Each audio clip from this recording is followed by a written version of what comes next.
Hello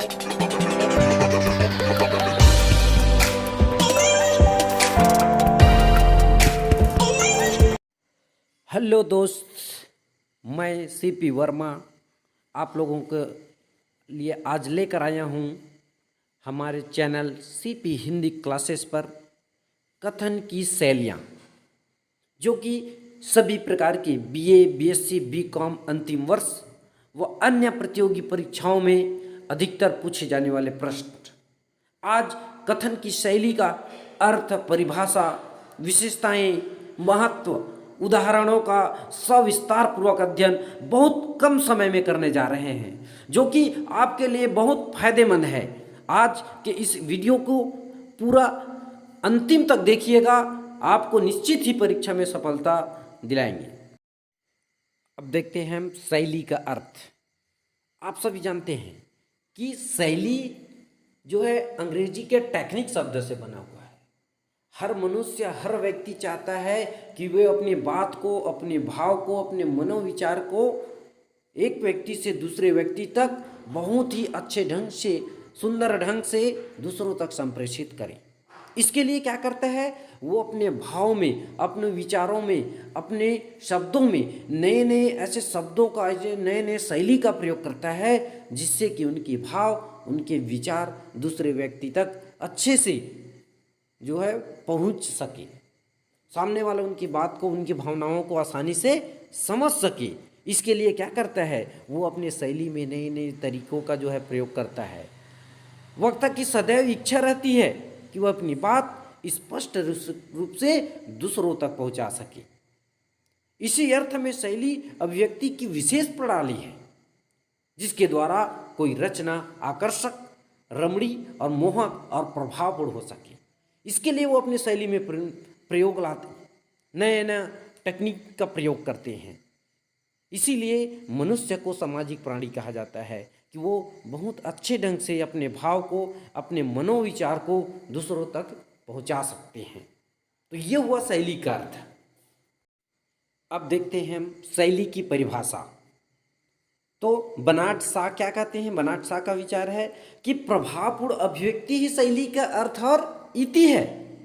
तो वहीं दूसरी ओर प्लेटो जी कहते हैं, प्लेटो के अनुसार, कि जब विचारों को तात्विक रूपाकार दे दिया जाता है तो शैली का उदय होता है। ये प्लेटो ने कहा। तो वहीं डॉक्टर जॉनसन के अनुसार परिभाषा देखते हैं।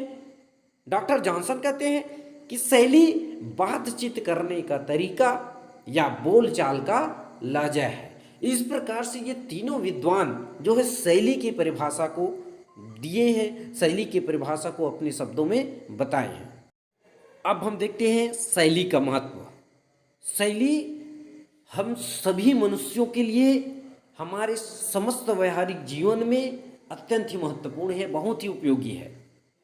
क्यों ना हम शैली के प्रयोग के माध्यम से, शैली के माध्यम से अपने बोलचाल में, पारिवारिक जीवन में, सामाजिक राजनीतिक जगहों पर या अपने परिचितों से जब वार्तालाप करते हैं या अध्ययन अध्यापन का काम करते हैं, तो उस समय हमारी शैली बहुत महत्व रखता है। क्योंकि हमारे शैली से ही सामने वाला हमको समझ पाते हैं। हमारे जो आचरण है, व्यवहार है, वे सभी चीज़ों का पता हमारे शैली से ही पता चल जाता है। चाहे वो शिक्षा के क्षेत्र में हो, चाहे मनोरंजन के क्षेत्र में, चाहे कोई भी क्षेत्र हो, मानव जीवन के संपूर्ण क्षेत्रों में शैली का महत्व है। और शैली से ही मनुष्य की पहचान होती है। जो मनुष्य जैसी शैली का प्रयोग करता है, वैसी उनके जो आचरण, विचार, उनका जो आदत व्यवहार है, वो हमको पता चलता है। इसलिए शैली आज के इस युग में समस्त मानव प्राणी के लिए अत्यंत महत्वपूर्ण है, उपयोगी है। क्योंकि शैली को ही मनुष्य की पहचान कही गई है। शैली से ही एक सच्चे मनुष्य या संस्कारी मनुष्य की पहचान हम कर सकते हैं। इसके बाद देखते हैं हम शैली के तत्व। शैली के मुख्य रूप से दो तत्व होते हैं, एक आंतरिक तत्व होता है और दूसरा बाह्य तत्व होता है। आंतरिक तत्व में क्या है कि शब्द शक्ति एवं शब्द गुण शैली के आंतरिक तत्व माने जाते हैं, और इसके अंतर्गत अभिधा, लक्षण, व्यंजना आदि शब्द शक्तियों का और ओज, माधुर्य, प्रसाद आदि जैसे गुणों का जो है इस शैली के अंतर्गत हम प्रयोग में लाते हैं। इसके बाद आता है जो बाह्य शक्तियाँ हैं, जिसमें हम शब्द योजना, है ना, वाक्य योजना, अनुच्छेद योजना, प्रकरण योजना, विचार चिन्ह, ये सभी 4-5 बिंदु है। इन 4-5 बिंदुओं के अंतर्गत शैली के जो बाह्य तत्व है उनका जो है अध्ययन किया जाता है, जो कि इन्हीं तत्वों से ही शैली का निर्माण होता है और इन्हीं तत्वों का प्रयोग करके हम अपनी शैली में नया प्रयोग ला सकते हैं। चलिए अब हम देखते हैं शैली के प्रकार। शैली के कितने प्रकार हैं? तो हम देखते हैं कि शैली के मुख्य रूप से 4 प्रकार हैं।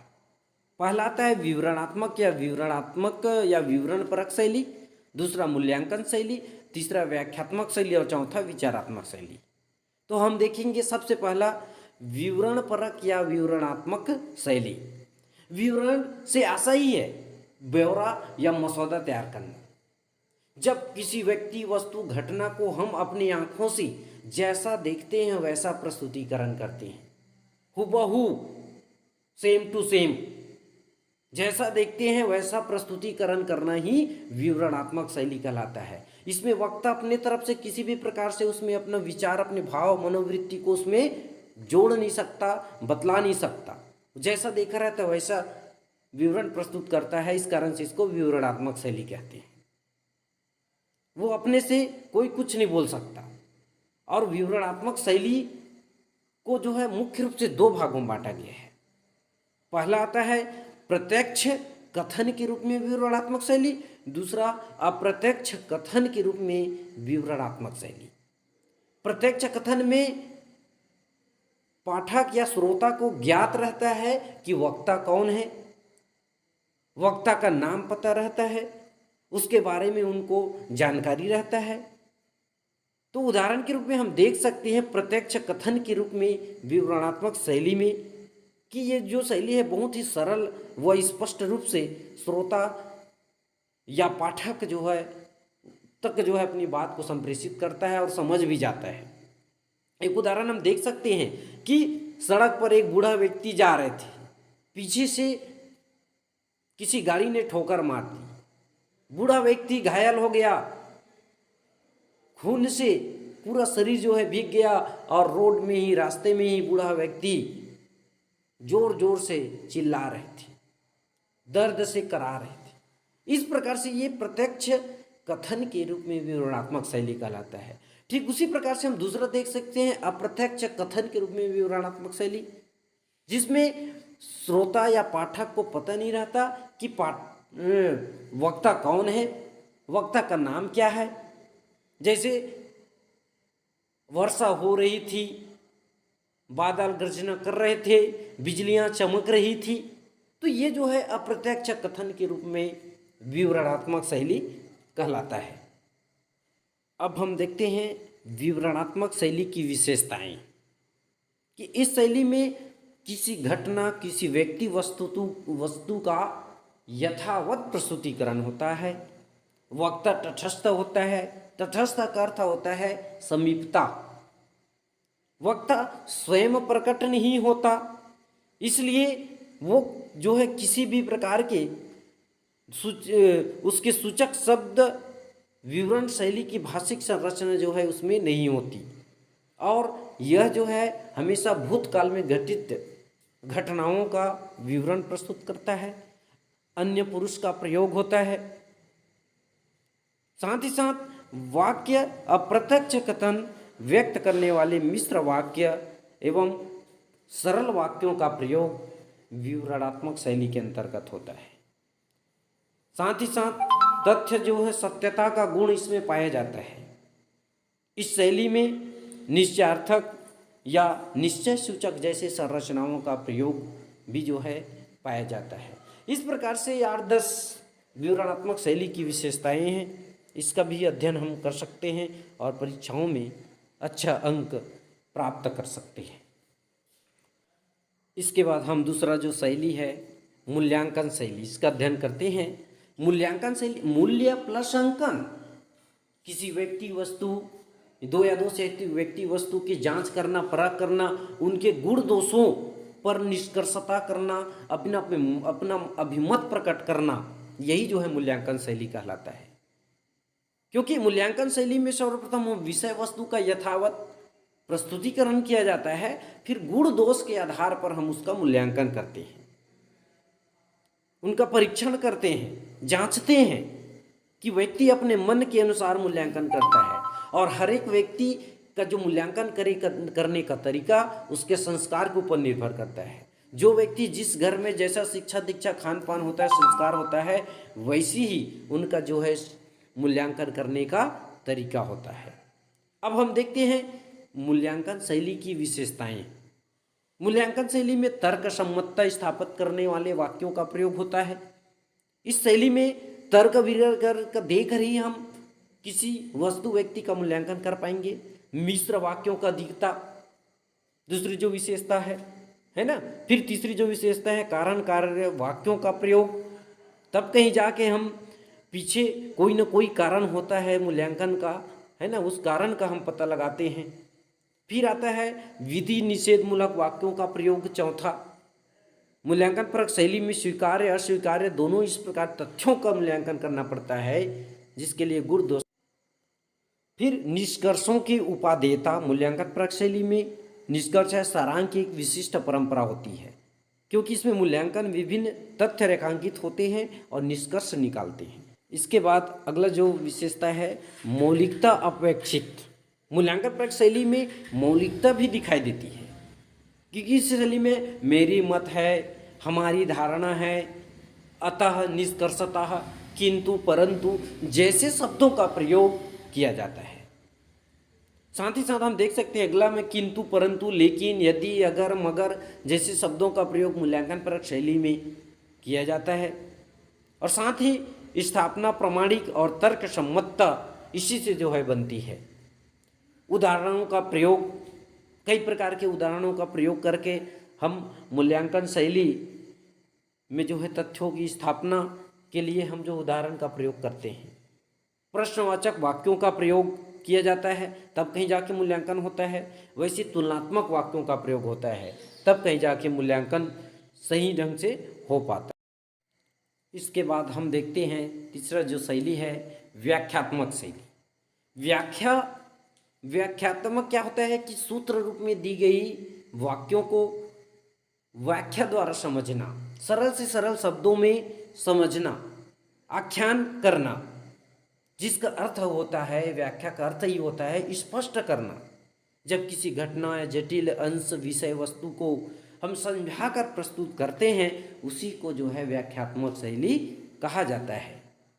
व्याख्या के लिए कुछ ऐसा अंश चुना जाता है, कुछ ऐसा शब्द चुना जाता है, जिससे जो व्याख्या करता है वह अपने शैली का प्रयोग करके सूत्र रूप में दी गई बातों को बहुत ही अच्छे ढंग से प्रस्तुत करता है, जिसमें अनेक प्रकार के उदाहरणों का प्रयोग कर सकता है। तो इसे हम व्याख्यात्मक शैली कहते हैं। अब हम देखते हैं व्याख्यात्मक शैली की विशेषताएं। व्याख्यात्मक शैली की विशेषताएं कौन कौन सी है? तो इसमें सबसे पहला आता है सरलता। सरल से सरल वाक्यों का प्रयोग, विषय वस्तु को समझने में कठिनाई ना हो, इसके लिए प्रयोग किया जाता है। स्पष्टता का गुण इसमें पाया जाता है। अपूर्ण वाक्यों या द्व्यर्थी वाले वाक्यों का प्रयोग नहीं करना चाहिए। उदाहरणों का प्रयोग कर सकते हैं, तभी तो व्याख्या कर पाएंगे ना। साथ ही साथ छठवां हम देख सकते हैं कि कारण कार्य जैसे वाक्यों का प्रयोग इसमें किया जाता है, क्योंकि सूत्र रूप में कही गई बात को हमको सविस्तार पूर्वक समझाना होता है। इसके लिए हम उदाहरणों का प्रयोग कर सकते हैं, कारण कार्य संबंध जैसे वाक्यों का प्रयोग कर सकते हैं। फिर अगला आता है कि संभावनार्थक वाक्य। यदि मान लिया जाए, मान लो, जैसे काल्पनिक शब्दों का प्रयोग करके हम किसी भी सूत्र में दी गई बात को हम व्याख्यात्मक शैली के ढंग के माध्यम से प्रस्तुत कर सकते हैं। इसके बाद हम देखते हैं कि पारिभाषिक शब्दों को स्पष्ट कर दिया जाता है, उसका पुनः नहीं किया जाता। अतः, वरन, किंतु, परंतु जैसे अवयवों का प्रयोग किया जाता है। कलात्मक शब्दों का आवश्यकता अनुसार प्रयोग इसमें किया जाता है। व्याख्या मूल भाव केंद्रित होनी चाहिए, इसमें वक्ता तटस्थ होती है। और याद रखिएगा, व्याख्यात्मक शैली में सूत्र रूप में दी गई बात को हम व्याख्या करते हैं। जैसे निश्चल प्रेम होता है वहीं दृढ़ विश्वास संभव है। तो इस सूत्र रूप में दी गई वाक्य को हम विस्तार से जब लिखते हैं, है ना, तब इसको हम व्याख्यात्मक शैली कहते हैं। वैसे जितने भी प्रकार की शैली है सभी का उदाहरण लिखोगे तब भी कहीं जा करके आपको पेपर में अच्छा नंबर मिल पाएगा। इसके बाद हम अंतिम जो शैली है वो देखते हैं विचारात्मक शैली, कि ये एक कथन की एक ऐसी शैली होती है जिसमें कोई भी एक टॉपिक, कोई भी विषय दे दिया जाता है, उस पर विचार मंथन किया जाता है, उन पर विभिन्न प्रकार के लोग जो है अपना पक्ष प्रस्तुत करते हैं, तो इसको हम विचारात्मक शैली कहते हैं। इस शैली में विवरण, मूल्यांकन या व्याख्या नहीं होती। इस कथन शैली में श्रोता या पाठक के मनस को एक ही केंद्रीय बिंदु पर विचार करने के लिए प्रमुख टॉपिक या विषय दे दिया जाता है और उस पर विचार मंथन किया जाता है। जैसे वर्कशॉप होता है, सेमिनार होता है, ये सब जो है विचारात्मक शैली के अंतर्गत आता है। अब हम देखते हैं विचारात्मक शैली की विशेषताएं क्या, कि विभिन्न विषयों के अनुकूल भाषा का प्रयोग होना चाहिए। वैज्ञानिक और वाणिज्यिक विषयों संबंधी प्रतिपादनों में वक्ता तटस्थ होता है, इसमें वस्तुनिष्ठता होती है, साथ ही साथ भाषा संरचना की दृष्टि से भी प्रमुख कथ्य को वाचक शब्द का अथवा उसके पर्यायवाची अथवा उसके भाव छाया को व्यक्त करने वाले शब्द अथवा उसके प्रयुक्त सर्वनाम का आवर्तन जो है इसके अंतर्गत होता है। उपवाक्य की जो है मुख्य विचार के विभिन्न पक्षों को उजागर करते हुए इसे सघन करते हैं। विषय के विस्तार के लिए विचार भी प्रस्तुत करते हैं, अपना मत रखते हैं, और इस शैली में भाषा सरल, सुगठित एवं प्रभावोत्पादक हो, क्योंकि तब कहीं जाकर के कोई भी पाठक, कोई भी श्रोता आपकी बात को, आपके विचार को ध्यान से मन लगा करके सुन पाएंगे। इसलिए ये जो शैली की प्रमुख विशेषताएं हैं। तो ये रहा आज का हमारा शैली के विभिन्न प्रकार, परिभाषा, अर्थ व उदाहरण, है ना, जो कि आपके लिए बहुत ही महत्वपूर्ण है। तो हिंदी भाषा और साहित्य से संबंधित सभी प्रकार के वीडियो को देखने के लिए हमारे YouTube channel CP Hindi classes को लाइक, सब्सक्राइब, शेयर और कमेंट जरूर कीजिए। निश्चित ही ये आपके लिए बहुत ही उपयोगी है।